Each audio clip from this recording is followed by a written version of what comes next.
That makes sense. I mean, the Drake collaboration, I feel like, has been about 5 years in the making for you. Do you feel like timing has always lined up this way in your career? You know, like I was mentioning, sometimes you want something to happen now. It's not happening fast enough, but then in 2 years, you might look back and realize that it happened at exactly the moment that it was meant to happen. Oh, yeah, absolutely. I remember when I first signed to RCA, I was so nervous because I had heard all this. I wanted to sign to Timbaland. Well, at that time I was supposed to sign to Timbaland, and that didn't even end up working out for a good reason, you know what I mean? Because I ended up doing something with RCA, which is the reason why I'm here today. Just finishing out my album and doing it the way that I wanted to do it. So it's just like, sometimes you might think, it's kind of like that, I don't know if you ever seen that meme with God and he's talking to her like a little kid.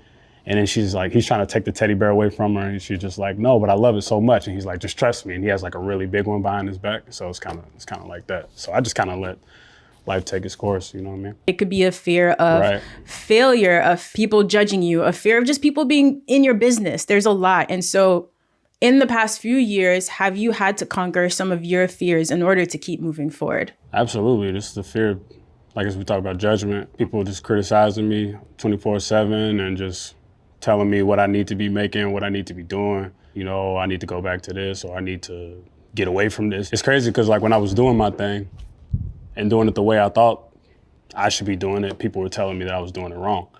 So me listening to all those doubters and stuff, you know, all those naysayers, was probably the worst thing I could have did for myself creatively, just as a person. Just listening to people. You should never listen to anybody, you know, especially when it comes to your craft and what you believe in, you know, because you know, you could be Jesus and people will still talk about you. You can make Thriller tomorrow and somebody out there is gonna be like, oh, whatever, you know, I don't like it. So I think now, you know, my grandma passing, that really changed me and made me just be like, you know what, honestly, what everybody says just doesn't matter, you know what I mean? I'm gonna keep moving regardless. I just felt like I said, the timing of everything was just like perfect.